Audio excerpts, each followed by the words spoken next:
Today we're going to be looking at the rules for the Gellerpox Infected in Warhammer 40K and talking about getting the most out of them on the tabletop.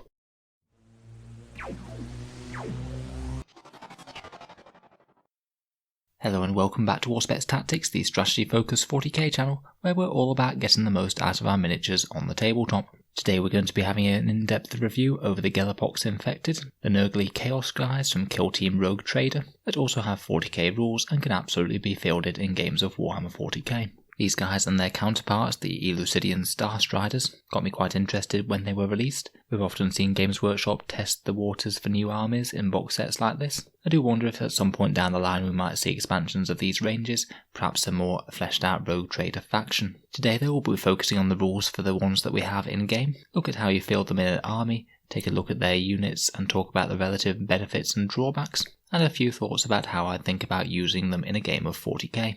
In the background, the Gellerpox Infected are a warband of chaos-corrupted humans. They were formerly members of the Elucidian Star Striders Rogue Traders, serving aboard the starship New Dawn. Unfortunately, they have succumbed to Gellerpox, which is a nice new plague created by the Chaos God of Nurgle, which infests the Geller field generators on Imperium starships. These are the very drives that allow warp travel and keep ships insulated from the foul effects of the Immaterium, so if this very field becomes corrupted by chaos, it's quickly going to become a problem. The Gellerpox can cause strange dreams and hallucinations amongst the crew of spaceships, often leading them to remove the protective wards on the machines that they operate, allowing the warping effects of chaos to distort them and their machines into weird twisted entities, and the lower depths of starships turning into bioorganic hellscapes from which hordes of mutants spill forth. As a result of the plague, Gellerpox cults have been springing up across the galaxy, as yet another strain of corruption running through the Imperium. The Gellerpox cult upon the New Dawn are led by Volgrath Thrice Cursed, once the engine master of the ship, and leads forth his abomination Nightmare Hulks, Twisted Rock Samblers, and various lesser minions of Nurgle forward against the Star Striders. So let's see what these guys can do on the tabletop then.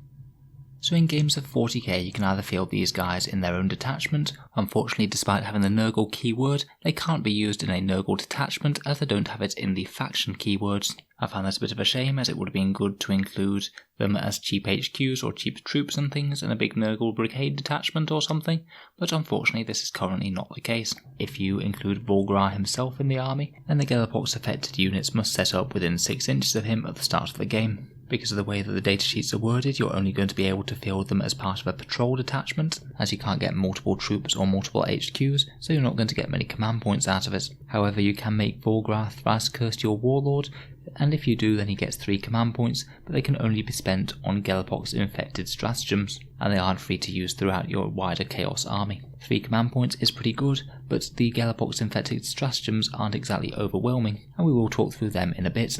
I've also included the Gellerpox Infected points costs here, and we'll talk through the units one by one now. Let's start with the mighty Volgrath himself then. He's 65 points, and he's of course an HQ's choice, and a reasonably meaty and fighty one. He has a movement of 5 inches, weapon skill 3+, ballistic skill 6+, strength and toughness of 5, 5 wounds, 4 attacks, leadership 9 and a 6+ save, though that is augmented with a 5+ invul save. He's armed with Flesh Ripper claws and a belly flamer, where he seems to have become somewhat blended with a big furnace. The belly flamer has the same profile as a standard flamer, so a little bit of anti-infantry impacts nearby, and those Flesh Ripper claws are a pretty decent all-round close combat weapon, making him strength 6, AP -2 and flat 2 damage. So he's not too bad at ripping apart things like Primaris Marines. Like the majority of Nurgle, he has disgustingly resilient, giving him a 6+ feel no pain type save, and helping those 5 wounds go a little bit further. And he has the Lord of Resentment special rule, which allows him to reroll hit rolls of 1 made by friendly Gellerpox infected units within 6 inches of Volgrath. These will naturally help himself out, but they aren't all that powerful on the other units that they have, as the only other really damaging ones are those Nightmare Hulks. He also has the Horrific Visage special rule, which means that you subtract 1 from leadership characteristics of units while they're within 6 inches of enemy models.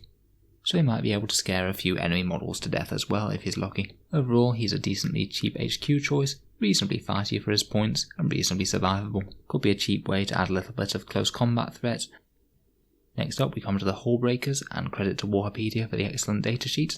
These Nightmare Hulk abominations have a fairly similar profile to Volgrath himself. I must say, from the way that some of these keywords are worded, such as giving them the Nightmare Hulk keyword, but they actually are called Hullbreakers, a unique unit of them, does make me wonder if at some point we might see these sort of things as their own unique army. A definitely built-in rules resilience, just in case that happens. I've got no idea whether Games Workshop are planning on releasing an entire army of these, but they've most certainly accounted for the option when releasing their rules. In any case, these guys are 31 points a pop, have a movement of 5, weapon skill 4+, strength and toughness of 5, 4 wounds, 3 attacks, leadership 7 and a 6+ save. Nasher Screamer, the guy who leads them, who I can only assume is the one with the big cleaver, as that's what it says he is armed with, also gets 4 attacks and leadership 8. They attack with Hideous Mutations, which are strength 5, AP -2 and 2 damage, so fairly good general profile weapons. And Mr. Nasher Screamer also has a Plague Cleaver, which also rerolls wound rolls of 1, so very slightly better.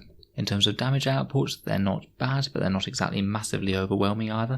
They'll kill about 2 or 3 Primaris Intercessors in the entire squad, or about 4 Imperial Guardsmen. Again, to keep them a bit safer, they do have Disgustingly Resilient, and they also get Volgrar's Horrific Visage special rule, meaning that they -1 leadership for nearby enemy models. In terms of raw defensive and offensive abilities, I'm not sure whether they quite get there for 93 points. I'll admit that they are reasonably tough, with 12 toughness, 5 wounds with Disgustingly Resilient, and they do at least a reasonable amount of damage in melee. They are quite slow though, and I feel that if the opponent really is scared of them, then they probably will be able to spare enough firepower to delete them before they get in melee range. It's also worth noting that they, like all of the Gellerpox Infected units, can only have 1 copy of the unit. They're all unique units, which does hamper them a little bit in army construction. Next up we have the Box Shamblers. These are the troops choice for the Gellerpox Infected. Again, a single unique unit, and they only consist of 3 models at 8 points each. Their movement 5, weapon and ballistic skill 4, strength and toughness 4, 1 wound, 2 attacks, leadership 6 and a 6+ save, and they attack with their mutated limbs and improvised weapons, which just give them AP -1 in combat. Their Gellerpox masks give them a 5+ invul save, and they of course have Disgustingly Resilient, and furthermore, if you roll any unmodified saving throws of 6 for the unit in the fight phase, then the unit making the attack suffers a mortal wound after all its attacks have been made. They also have frag grenades as well, which they can throw if they're within 6 inches. To my mind, these guys actually do compare fairly favourably with Plague Bearers. You don't get the -1 to hit or the synergies that the Plague Bearers get, but they still have their 5+ save and 5+ feel no pain, and those mutated weapons are reasonably good. Probably their most interesting attribute is their Geller Shift Stratagem, which for 1 command point allows them to basically warp across the board, which can give them a first turn deep strike, and actually make them a reasonably interesting little tying up sort of unit. You could have a go at a long charge or getting on an objective, and just be a bit of an annoying distraction to your opponent. As a unit of 3 though, for 24 points, they're not really going to be much more than this. Next we come to the various swarms of the Gellerpox Infected. First of all we have Eye Stinger Swarms and Curse Mites, both of which come in a unit of 4, and they cost you a measly 3 points per model. Again, both unique units, you can only take 1 of them each. The Eye Stinger Swarms are movement 10 inches, weapon skill 4+, strength and toughness of 2, 1 wound, D3 attacks, leadership 8 and a 7+ save, so pretty weak in defense. They attack with their spawning barbs, which are just normal close combat weapons, but if you roll a 6 to hit, then it automatically makes a wound, so it makes them just that tiny little bit hittier than they would be as normal as strength 2 models. They have the Mutoid Vermin special rule, meaning that it doesn't take up a detachment slot in a detachment that includes Volgrar Thrice Cursed. They have the Buzzing Swarm special rule, meaning that you have to subtract 1 from hit rolls that target them. And they have the Hatchling special rule that means that you add 1 slain model to this unit at the start of every turn. So no real combat ability to speak of, but excellent screening units. They're a little bit annoying to shift, and they cost a measly 12 points, meaning that they could be great for securing objectives or just move blocking enemy models. These guys are actually really worth it for just 3 points a model. If you could spam more of them, then I'd certainly want to. Next up we have the Curse Mites, which are another fast attack choice. They come in a unit of 4 again 3 points a model. They have movement 8, weapon skill 4+, strength and toughness of 2, 1 wound, 2 attacks, leadership 8, and a 6+ save. They attack with their Bloodsucking Proboscis, which means that each hit roll of a 6 scores 2 hits automatically. Again, they have the Mutoid Vermin and Volgrar's Followers special rule, as well as the Leaping Insectoids, which means that you can reroll failed charge rolls for the unit, and in addition, whenever the unit piles in or consolidates, it can move up to 6 inches instead of 3. Again, at 12 points, they're completely expendable screens and cannon fodder, great for getting in the way of the opponents. These ones may be just a little bit better against tying up enemy units, as they'll have more reliable charges, and also that pile-in move could really mean that they could tag enemy tanks and things in close combat, which if you can ever do that for a 12-pointer model unit, then it's likely going to be a great trade. Again, another unit that's well worth it in my mind. Next up we have the Glitchlings, which are another troop's choice for the Gellerpox Infected. These ones instead cost 4 points a model, and again you get 4 of them. They have a very similar profile to the others, but only a movement of 5 inches this time, weapon skill 4, strength and toughness 2, 1 wound, 2 attacks, leadership 7 and a 6+ save. These ones have disease claws and fangs, which allow you to reroll wound rolls of 1 for this weapon, so pretty much worse than the other two, but they are a bit harder to remove with disgustingly resilient, a 5+ invul save, but they do have the squishable special rule, meaning that models in this unit only receive the benefit of their disgusting resilience against attacks with a damage characteristic of 1. Frankly, if your opponent is wasting anything with a damage characteristic higher than 1 on these guys, then you're kind of winning anyway. They also have the weapon glitch special rule, which means that you subtract 1 from hit rolls made from attacks with ranged weapons against enemies that target this unit. Again, it's a 16 points for a 4 model unit, and these guys are actually really survivable point for point for how much they cost. They're just what you want for running around, scoring objectives and blocking movement, and with 5+ invul and 5+ feel no pain, they're pretty much guaranteed to take more firepower than it's really worth to eliminate them. Another good unit point for point. Finally, for the various swarms, we have these Sludge Globs. These ones are a fast attack choice again. They have a movement of 5, weapon skill and ballistic skill 4+, strength 3, toughness 2, 1 wound and 1 attack, leadership 8 and a 6+ save. These guys have fanged maws and stingers as well as an acid spit. The fanged maws and stingers give them AP -1 in a fight. They do only have 1 attack compared with most of the rest of these swarmy things, which have 2. But they make up for that with their acid spit, which is an 8-inch pistol with strength 3, AP -1 and damage 1. Again, they have the Volgra's followers and mutoid vermin, and these guys have caustic blood, which means that you roll a d6 each time a model of this unit is slain in the fight phase. On a 6, the unit that killed the model suffers a mortal wound after it's made all of its attacks. So not a great chance of getting a mortal wound, but I guess it's better than nothing. These guys again are 4 points a model. Personally, I think that out of the 4 of them, these ones are probably the weakest. Though at only 4 points a model, it isn't exactly the biggest deal. Overall, I think that these little chaff units are actually really quite good point for point. For the amount of annoying distractions that they can bring, it's really not bad at all for the measly 56 points that you'd be spending to bring all 16 of them. You could see these very much like Gretchen are used for the orcs, just run around, be annoying distractions, score objectives, or screen, block movement, and hide out of line of sight. I guess their main downside is the fact that they'll give up a fair few more kill points if that's an issue, but I personally really quite like them for the utility that they bring. So let's talk about stratagems now. The Gellerpox Infected get 8 of their own, which is honestly fairly impressive for a mini codex like this. I will caveat that though with the fact that most of these are fairly underwhelming. One of the best is the mutoid infestation rule, and this one can really double down on the sheer annoyingness of those swarm units. Basically, for 1 command point, return a destroyed mutoid vermin unit from the board and set it up again less than 12 inches away from a Gellerpox Infected unit, and I believe greater than 9 inches from enemy models. I think this one's possibly the strongest out of them. You do have to pay the reinforcement points to bring them back, so you'd have to lose, say, an extra 12 points for those Eye Stinger swarms, for example, but in all honesty that's well worth it. It means that when your opponent deletes your annoying screen, you can just set it right back up again, maybe put it out of line of sight this turn, and then move them up with their fly move to get right in their face again, and just block their movement all over again. You could honestly recycle a bunch of these swarms this way, and to be perfectly reasonable to do so, you could just keep on sending waves of annoying flies at them for a few turns, and I guarantee that for their measly points cost, they'll soak up more firepower than that really warrants. Having a regenerating throwaway screening unit is a really good option. Next we have Machine Glitch for 1 command point for the Glitchlings. If they're in close combat with a vehicle of some sort, then on a 4+ they can suffer a mortal wound for each Glitchling in the unit. Now this can be a maximum of 4, so on average it's going to be 2 mortal wounds if you have all 4 of them in, so it's a terrible damage dealing stratagem if you have a full unit. Next we have Fiery Demise, which can happen when Volgrad dies. On a 4+, each unit within 6 inches takes 1 mortal wound. This one certainly could be worth it if he dies in the midst of a bunch of enemy models, but it is only likely to do a bit of chip damage as it's only 1 mortal wound apiece.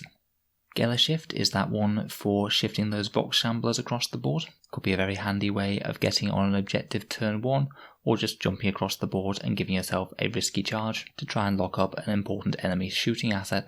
For a low damage screening unit like these guys, it's not too bad. But bear in mind that if you do put them anywhere exposed, they will likely just get shot down. There are only 3 of them. Next up we have Corruption and Decay for 1 command point. You choose a unit within 3 inches of a Gellerpox Infected unit at the start of the fight phase, and then all Gellerpox Infected in your army get +1 to wound rolls against that one unit. It could actually turn your little swarms into something half decent against light infantry, and get a little bit of extra damage from Volgrar himself, or those Nightmare Hulks could certainly be worth it occasionally, mainly when you're able to get all of the Gellerpox units charging against one foe. For 1 command point, there's also Insane Gibberings. This one is an anti-psyker aura that Volgrar can project for a turn, and if enemy psykers are within 18 inches of him, then they can have -1 to their psychic tests for a phase. Not a bad little reactive psychic buff if the enemy gets too close with their casters. Next we have Rancid Vomit, which for 1 command point can let a unit of Hull Breakers vomit on their foe. They get 3 dice. If any of them get a 5+, then the unit suffers a mortal wound for each one. This averages only 1 mortal wound, so unless it's absolutely vital that you ping 1 mortal wound through a very tough enemy unit, it's typically not going to be worth it. Finally, again and not particularly worth it, is 1 command point for Twisted Blessings. This just regenerates 1 Hull Breaker, regaining 1 wound. These guys aren't even particularly all that tough. I just wouldn't bother with this one in any circumstances. Overall from the stratagems, the Mutoid Infestation is my favourite, and would seriously make me consider leaving a few reinforcement points free to regenerate some Eye Stingers or Curse Mites. The rest all have their uses, but they're a little bit more situational in my opinion. So how would I actually use Gellerpox Infected on the tabletop then? First you have to consider what's actually coming along with you. You're going to need Volgrar to unlock the detachment, and then either the Vox Shamblers or the Glitchlings or both to form a patrol detachment. In terms of purely optimised competitive play, I'd be most tempted to take Volgrar and either one or both of the troops, all of the swarms, and I'd likely unfortunately leave those excellent Nightmare Hulk models back at home, as I just don't think they quite make the cut compared with the rest. From there I'd deploy them somewhere well screened, and then Volgrar's various little swarmy things can go out and hide in the midfield, in bottom floor ruins, block enemy movement, score objectives, and generally be a complete menace. And Volgrar can slowly advance into the midfield, maybe using Mutoid Infestation to regenerate some Eye Stingers or Curse Mites each turn, and just have them go out and continue to score objectives and tie up enemy units. He's not awful in close combat point for point, so he could support whatever strategy you are using with your Chaos, as a little bit of extra fighty muscle and a whole bunch of random objective scoring units. If you do leave the big Hull Breakers at home, then this detachment only costs 145 points,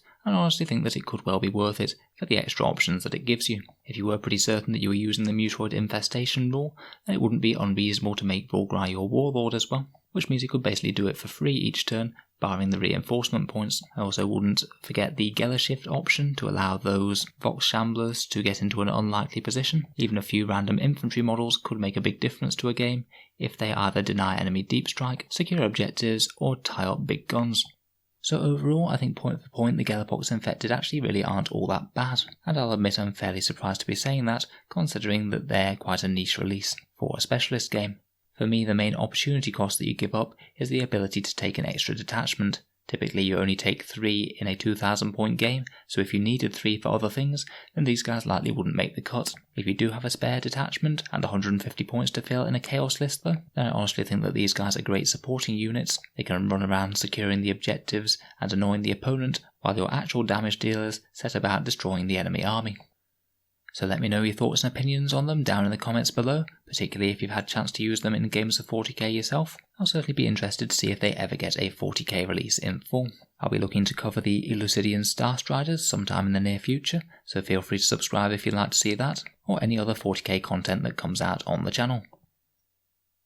If you'd like to support the channel, I do have a Patreon page, which is what keeps all of these videos coming, as well as meaning that I can spend more time making these videos. There's also some benefits such as seeing some early, voting on what comes next, and the occasional prize draw, so if any of that sounds interesting to you, then please check out the link down in the description. In any case, a massive thank you for listening, and I'll hope to see you guys next time.